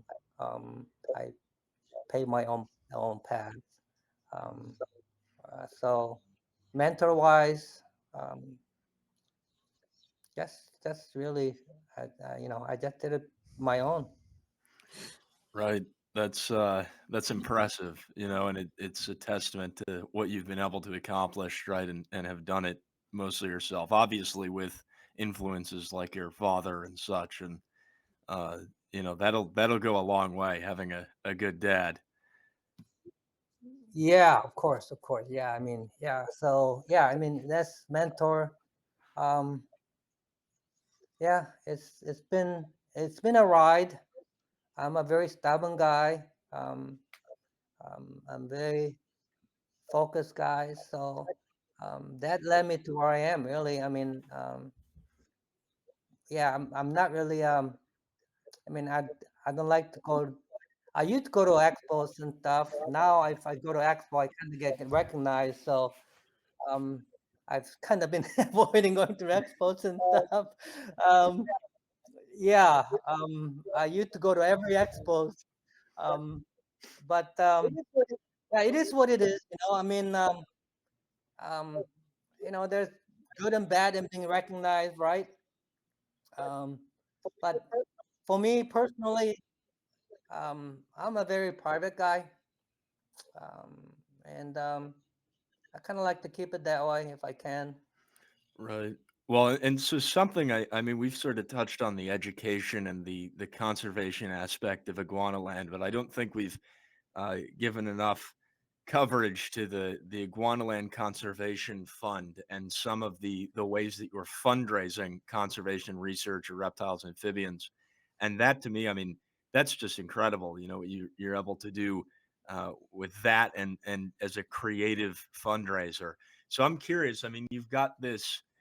It's a large grant of money that the IguanaLand Conservation Fund is putting out to researchers, conservationists alike. And I'm curious if you could just speak to that a little bit, maybe the story of that grant and where you envision that money going the distance where it's going to make the biggest impact. Yeah, that's a great question. Obviously, I'm hoping this grant and money that I raised make a difference in conservation, right? I mean, obviously that's my goal. But once that fund has been spent, um, sometimes I do question how effective it was, right? Um, because, um, but having said that, a lot of people come from, I had some negative people say that, conservation doesn't work, right? And why are you doing this and stuff? And I hear them, but for me, let's say I spent $1 million, right, on conservation, and if part of that make a difference, the other part, so what? It's part of doing good, right? For me, that $1 million doesn't have to. I want it to be effective as possible, but it doesn't have to. Every penny doesn't have to lead to conservation. It's important that somebody do something, right? And that's where I am. I mean, I don't know how effective spending this money is going to be, um, and I require them to report back to me and write a paper within a year of funding. That's one of the requirements. Um, but sometimes I don't even get that, right? They get the funding, they don't even report back to me. So, um, but for me, I could afford to do it, so I'm gonna keep doing it. It's raising money is very difficult in this environment. I most of the money gonna come from me. Um, it's easier to write checks sometimes than try to knock on other people and say, "Hey, please donate this money, that money." Um, and having said that, only reason why I would ask other people to, support me is because that 100% of that money gonna go somewhere else. I've never asked for anybody to give me money, or nobody's gonna give me money for IguanaLand. I never because I never asked for it. But when I ask for something, it's for uh, doing good conservation work. Um, and I'm not saying that people haven't donated animal to us. I've had a lot of individuals and zoos have donated animal to us, so that I'm very grateful to that. But when it comes to money, every penny that I raise goes to conservation work. Um, so you know, Iguana Fest and Turtle Fest. It's basically a copy of Crocodile Fest, Croc Fest, or I think Croc Fest is 14 years old now. They just raised enough money in that 14 years. I think they just passed the threshold of raising $1 million for crocodile Wow. conservation. Yeah, so basically, IguanaLand and the Turtle, I mean, Iguana Fest and Turtle Fest is a copy of that. That's why so. But having said that, it's a lot of work. So I'm trying not to depend on raising fund because begging people for money is not something I'm very good at. Um, so um, that's why I wanted to do this expo. Okay, a reptile expo that I'm doing in Orlando. Um, I know uh, some of the big um, expos, they make decent money doing it, right? I know one of the shows profit at least $250,000 a year, and uh, and there's nothing wrong with making money, obviously. And it's they work hard for it, right? And so I'm not uh, I'm all for that. But for me, I'm in a situation where I can actually do a charity one where I could give all the profit to conservation work, um, because I don't really need to make money, make a living. So that's my goal. I'm hoping I raise $250,000 a year at least for conservation work from this expo, and I think we will, because people that's gonna help me, and I know the first thing that the important thing is that I get enough vendors for these shows. I think the venue place would be great. Orlando is a great place to do the show. I know National Breeders' Expo out of there. So I'm really hopeful to raise at least $250,000 a year for conservation for this, because again, privately, um, very little is raised for conservation work, and I think $250,000 a year will go a long way. Um, so that's this year I was able to get $500,000, free up $500,000, and that I wanted to do something really big this year, because a lot of times the first step is very important. Okay, so I'm really committing myself financially and time wise. In 2025, I decided this is the year I'm going to do something big in conservation. So that's what I'm doing. Um, yeah, so I'm hoping it'll make a big difference. I don't know if it will, but I'm going to do it. It's for me, it's worth it for me. I feel like nobody else going to do it. So I've been wanting to do this for a long time. So far, I think I gave about $800,000 to conservation work or reptile causes. So I want to keep doing it, and I think it's. I'm hoping. I don't know. I mean, I don't want to be the only one doing this. I'm hoping, it catches wind and other people keep doing it too. I don't want to be the only one. But, keep drumming the conservation kind of thing. So I'm hoping, some of these young guys, um, take some example from this and, um, follow my footstep maybe, and keep doing this. For me, um, mentoring younger generation is very important to me too. So I'm trying to become an good example for, this community. So hoping I'm doing that. It's really incredible. This project I'm working on with some of the like Russ Mittermeier and some of these folks with the specialist group, we're going through and uh, tallying up, like updating turtle diversity metrics. So kind of related to what you were talking about earlier, just with showcasing how diverse the southeastern United States are with respect to turtles. Yeah, And a yeah. huge part of this we've realized is like, I mean, the states in the Southeast, Alabama, there are only 3 countries that have more turtles than Alabama. Mm.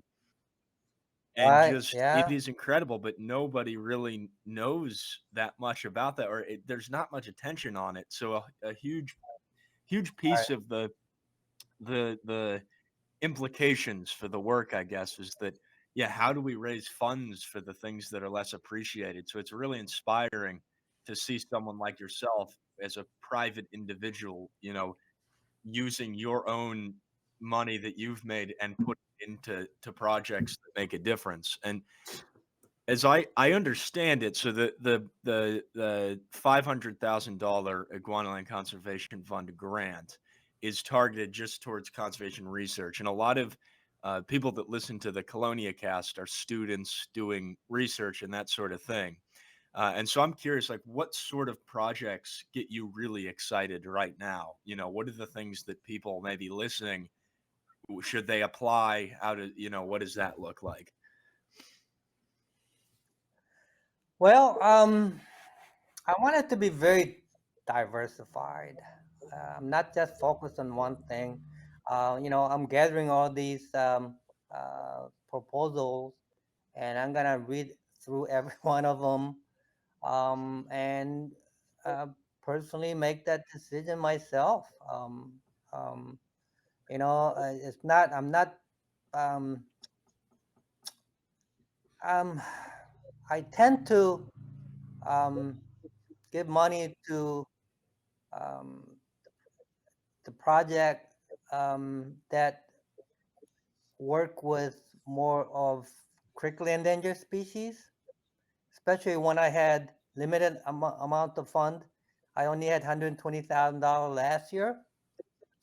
This year, since I have a lot more, I might expend that to some of the other maybe project that's not endangered species, like common species, but they're as important also. So I really have not, by design, I have really not told myself to prejudge any where this funding's gonna go, because $500,000 could go a long way, right? So, this year, I just want to read all the project um, that's submitted to me and make the decisions. And I think I could support a lot of them. I'm not going to support things like people collecting animals, like and call themselves rescues. I have a lot of funding requests for that. It's not for people doing rescue work and stuff like that. Although there are some legitimate rescues, obviously, maybe eventually I might do that. But right now, I really want to stick with the science um, uh, community, right? I want to support people who are doing research on the field. I want to support organizations that doing ex situ um, um, uh, work. Uh, Breeding some of these animals or actually releasing them back. Um, you know, if it's a rescue, it has to be literally in that country, not from different countries. So yeah, I have broadened my um, funding, I guess, qualification kind of thing. So I'm I'm all open, and I know there's people who's working with the snakes, amphibians. I never supported amphibians before, so I'm gonna be able to support a lot of conservation work this year, I think. So I don't really have conceived idea on what's more important to me. I just want to read everything and decide. That's incredible. And so how do you I mean, it seems like you've got all of these creative ideas for ways to bring in money to reptile and herpetological work. Uh, I mean, how can people become more creative as fundraisers themselves? Yeah, that's a real tough one. I think just like people asking me how you make money doing reptile stuff, timing and luck has a lot to do with it. I mean, for PetSmart to approached me, at certain time, because I was one of the first person to breed so many bearded dragons. They wanted these animals for their stores. That's all timing, luck. Um, you know, um, so I can't really give advice on. Uh, you know, I could just only tell you how I did it. Right? Everybody's life is different. I can't really. I don't really have something that nothing magical that I could tell you that uh, if you do this, you're gonna get to this point. It's not about that. It's about just having the passion, right, and being good, very goal oriented, and pursuing it um, without giving up. For me, that message is more important. There is no magic bullet to this. I'm just lucky to be in this position. Um, you know, I mean, there are some billionaires who don't care about animals, so no matter how much money you have, if you have the passion, you're not gonna do that work. So just keep doing what you're doing.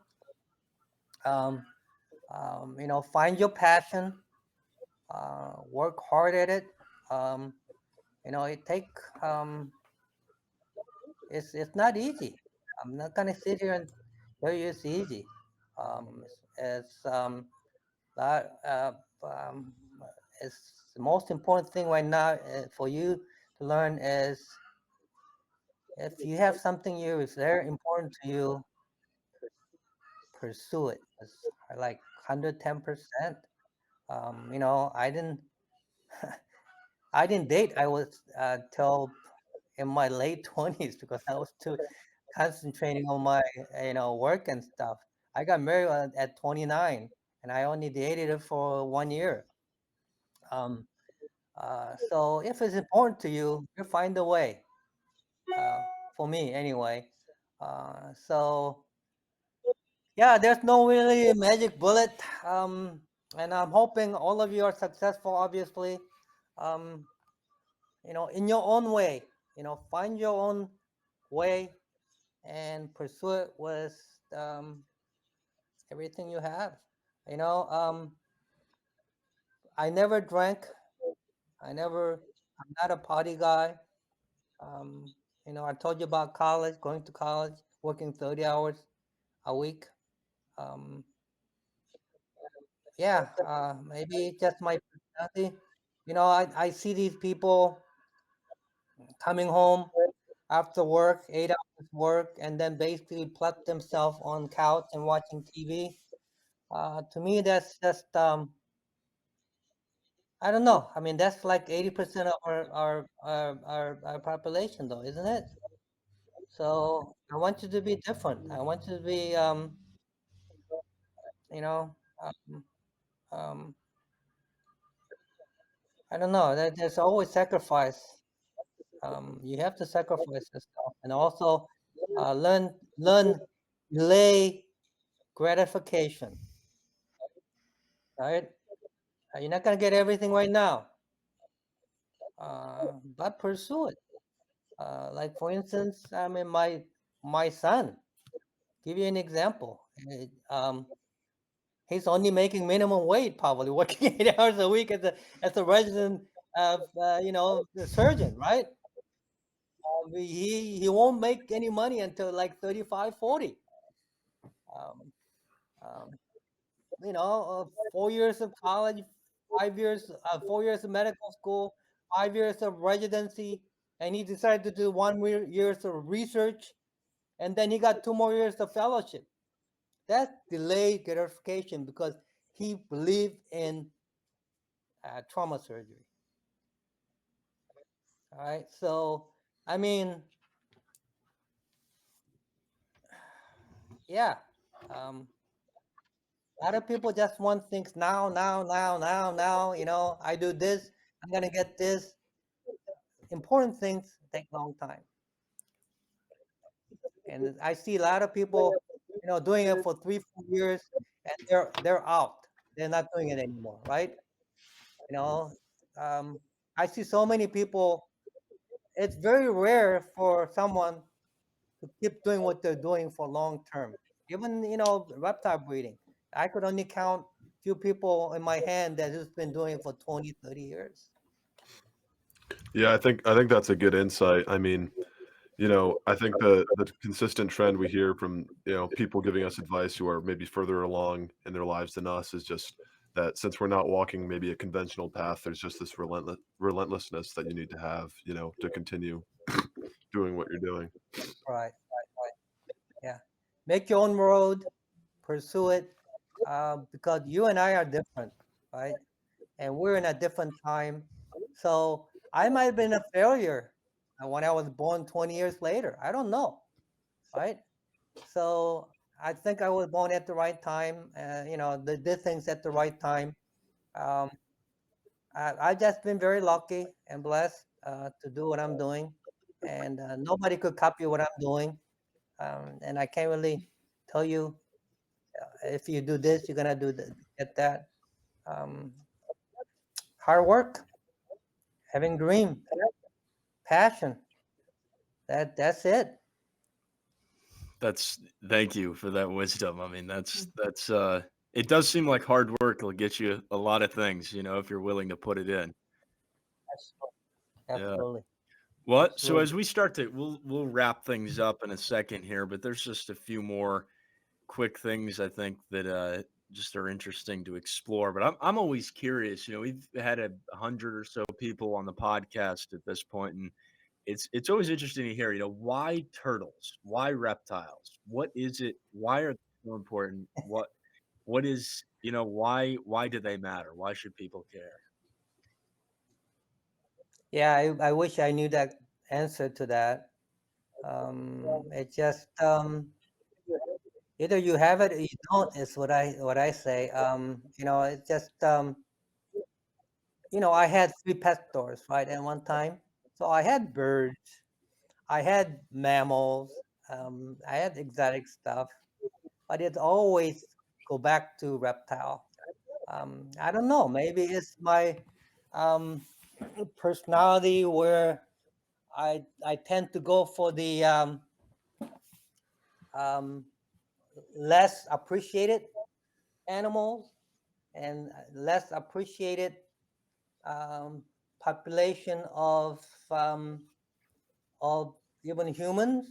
I used to, as I remember as a little kid, it was important to me. Uh, the homeless people. Somehow, when I was even young, I was feeding homeless people. I mean, we were very wealthy Korean family, so I would sneak out and feed. Uh,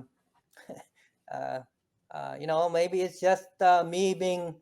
Um, um, I don't know. My heart goes out to uh, the the animal that's less appreciated. I don't know what it is, tell you the truth. I just always go back to the reptiles when it comes to my passion, because they're not as appreciated as some of. I mean, dogs and cats, everybody loves them, but reptiles, what I would say only 5-10% would really, understand them and passionate about it. Most people say, "Oh my goodness," especially Koreans.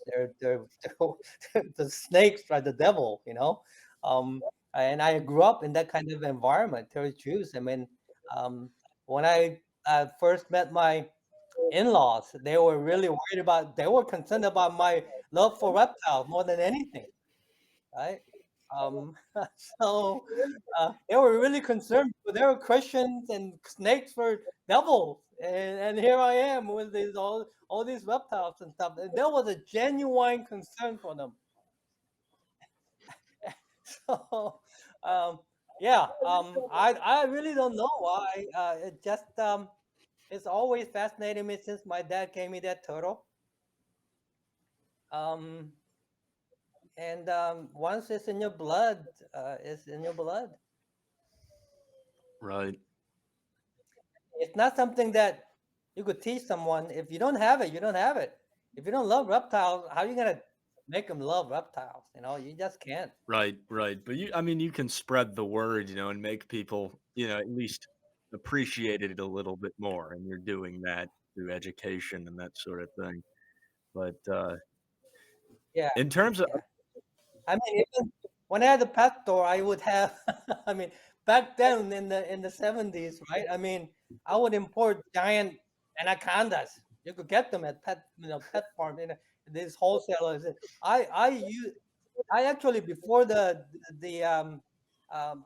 that you couldn't import them anymore. I imported um a adult rhino iguana, right?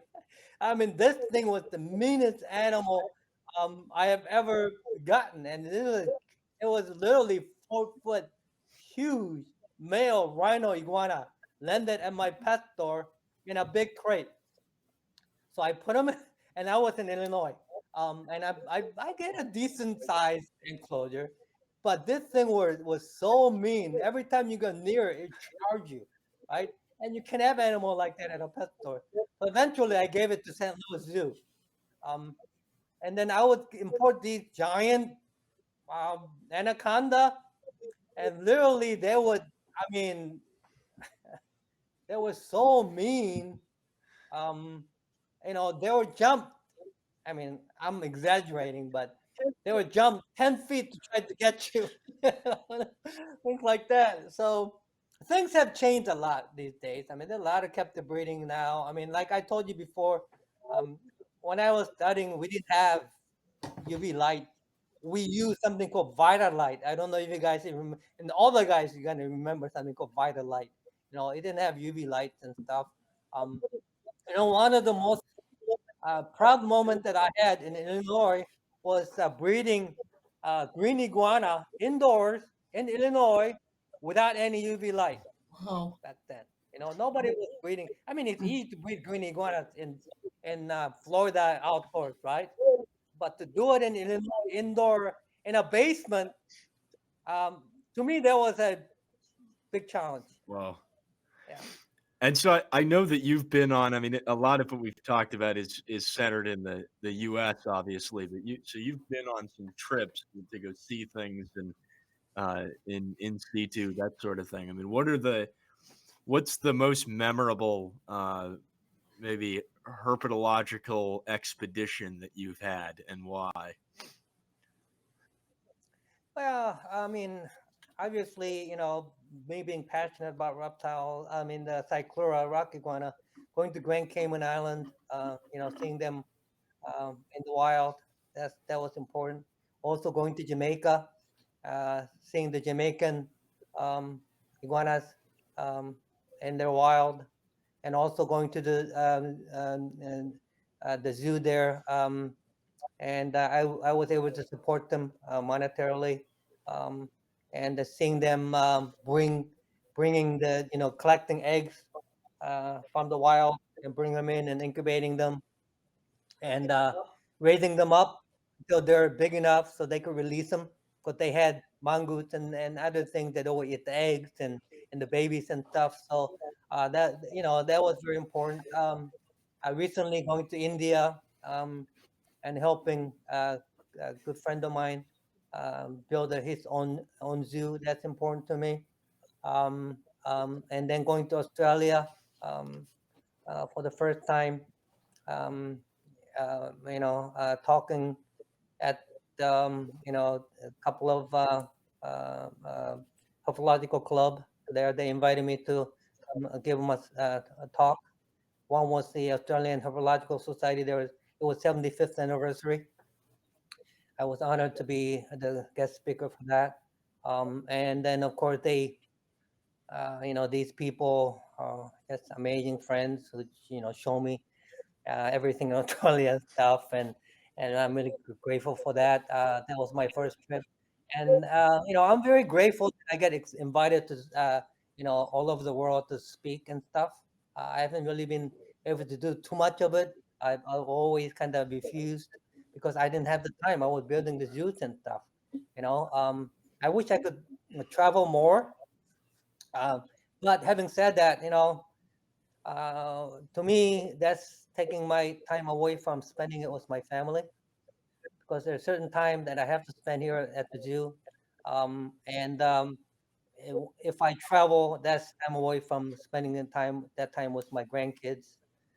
So, um, yeah, I want to travel, but at the same time, um, I really can't because I want to spend more time with my family, kind of thing. So, um, as this zoo become more self-sufficient, um, and depend more on my staff, I want to be that will give me more time to uh, travel maybe. But right now, I'm really committed to this IguanaLand.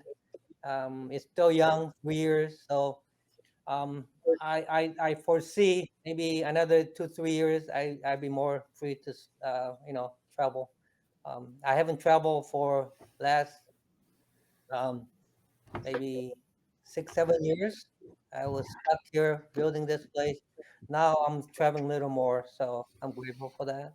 Yeah. Wow. Yeah. I mean, I've got a question just about it. Earlier, you had touched on your first turtle in South Korea, and you had mentioned that you'd seen some in the field there, like growing up. And I'm just curious. I mean, what was it like to find turtles in that region? And I assume Reeves turtle, probably. Well, that was my question, Oh, though. oh, I was gonna be question that I was gonna ask you guys. What do you think my first turtle oh, was? shoot! I Yeah, no, it's okay. So you already hit that one. Yeah, yeah. That's Rip Turtle was that was my first turtle that my dad gave me. Yeah, and it tell you the truth, it's really ideal pet, right? I mean, it doesn't get very big, very hardy, um, and it's really a perfect pet turtle. I mean, you talk about radial sliders and stuff. Eventually, more people get tired of that. I mean, they get too big and stuff like that, and yeah. So, um, yeah, that was my first turtle. It's basically I spent a lot of time in the Mm, tidal pools, right? And so I would catch starfish, crabs, little anemones and stuff like that, and little gobies and stuff in the tidal pools and things. In the mountains, basically, it's the mm, salamanders, little snakes and stuff. I remember.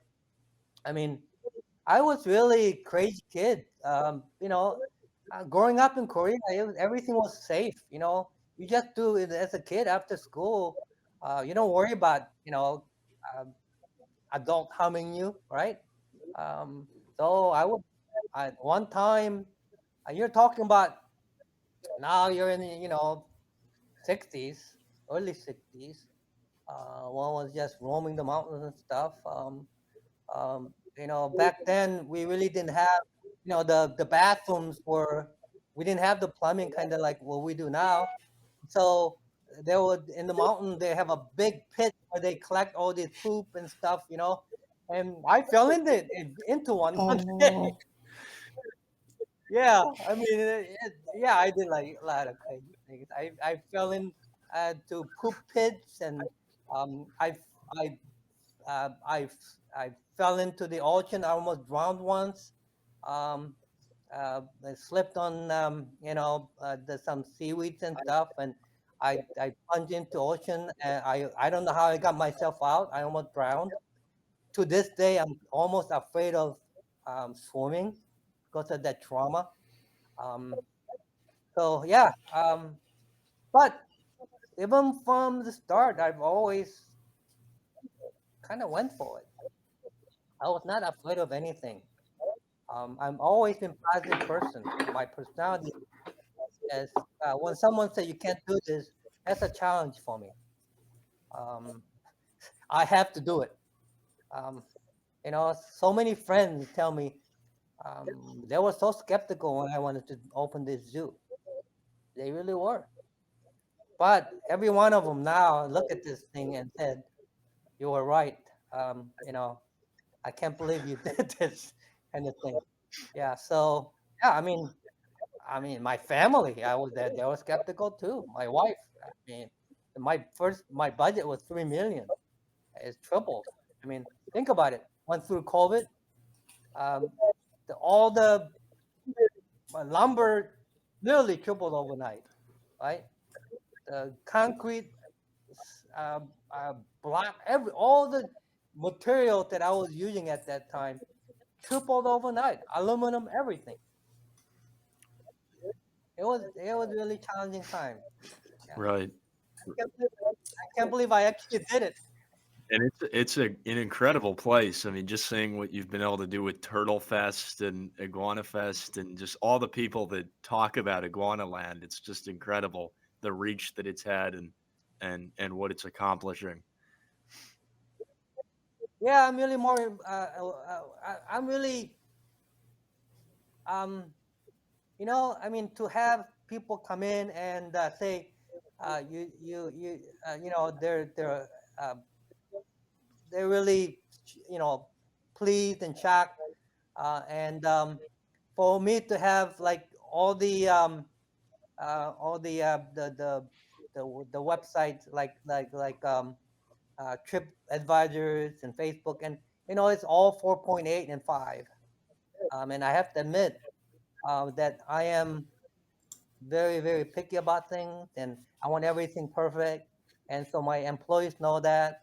Um, but having said that, I always tell my employees also that I would never ask you to do anything that I won't do myself or I already done it, right? Um, or I won't ask my kids to do. I would never ask my employees that something that I would not do myself. Um, I, you know, uh, as a 14-year-old, I deliver newspaper in the snow. I've done everything, you know.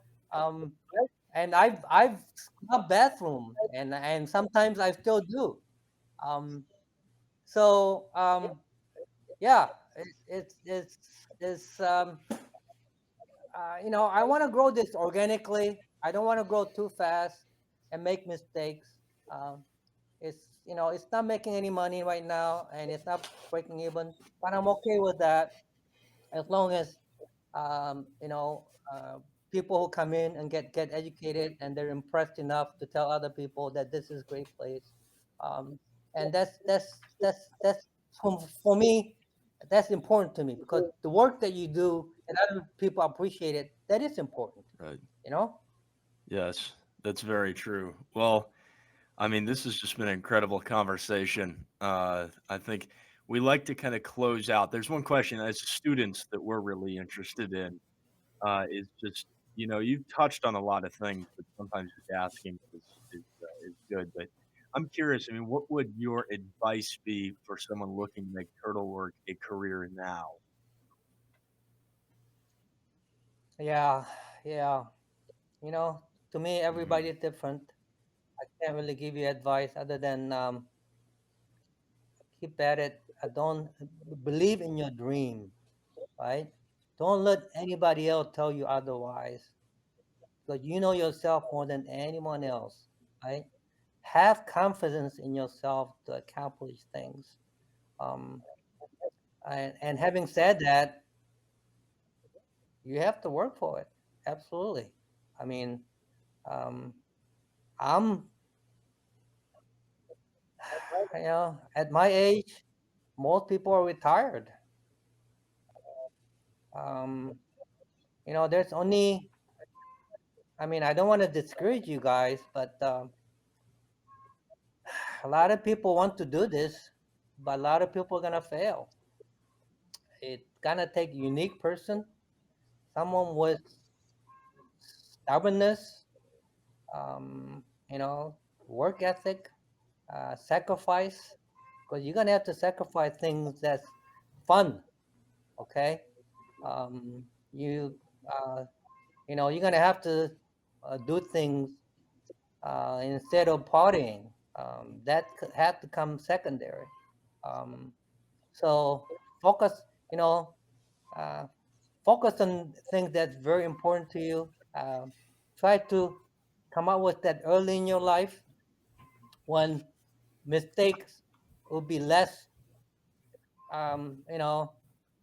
traumatic or whatever. Yeah, start young, go for it, and Make your own road. Really. Well, we'll take it to heart, and the listeners out there. I mean, thank you for that advice. Yeah.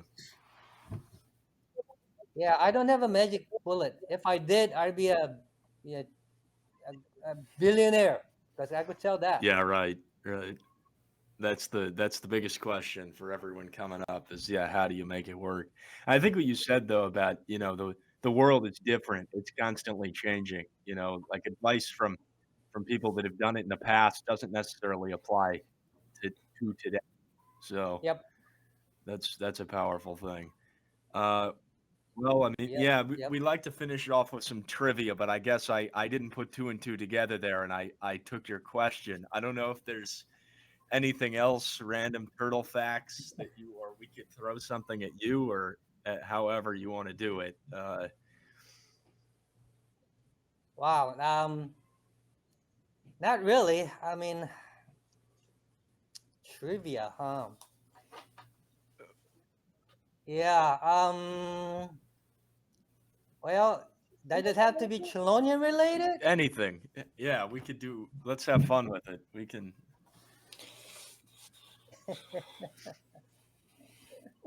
Oh my goodness. Yeah. I can't really. Yeah. Other than. Yeah. Sorry, guys. I can't think of No anything. worries.